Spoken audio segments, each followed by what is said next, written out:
its capital. CNN David Culver is live for us in Beijing. David, China used some of the strictest measures in the world to get a grip on the virus in Wuhan. What sparked this new cluster?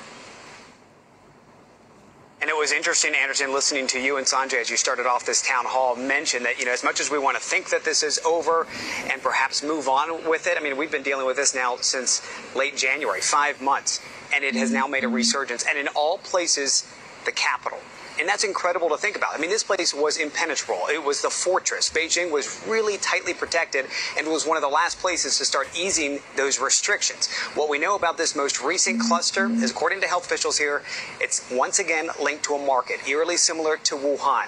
And they say there are two theories behind that. One is that potentially it came in on seafood. They're saying maybe salmon. Another is that, and this is more likely, it was transmitted from a person who went in infected, and then with the shoulder-to-shoulder interactions, and despite everyone in those places still wearing masks, there's still a lot of contact, so it likely transmitted human-human in that setting. Either way, this is the narrative, Anderson and Sanjay, that they are really pushing here, and that is it's an imported case. They're saying it's a European strand, differentiating it from the one that originated in Wuhan. That's fascinating. But David, they're also saying that it's largely contained now, right? I mean, what exactly was the effort looking like to get that done?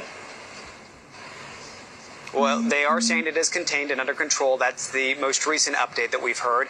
It is with massive numbers, right? So they do this hundreds of thousands of people of testing that they have done by busing people to certain stadiums. And then we see the closures coming back. I mean, this is a place we started to enjoy some of the freedoms again. Right away, you start to see gyms close again. You start to see restaurants, public spaces. And then you have physical barriers going up. And I want to show you what we recorded just yesterday here. And it takes you a little bit closer to the market. Now, obviously, we didn't get out of the vehicle, but this gives you an idea as to what those barriers look like. Take a look. I'm going to give you a little look right here through the window. This is the outskirts of the market.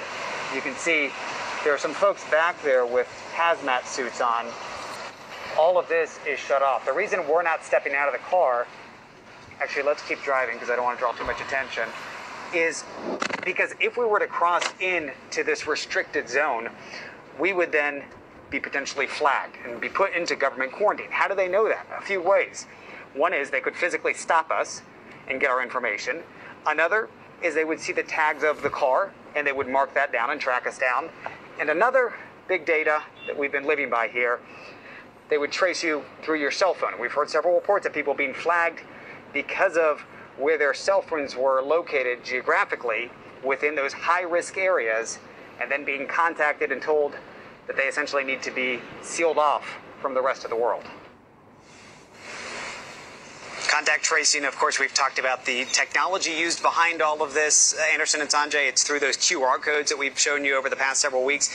It's gotten a little bit redundant and at times inefficient. Several different jurisdictions have these. This is mine alone. I've got 1, 2, 3, 4 different QRs as I've been traveling about China.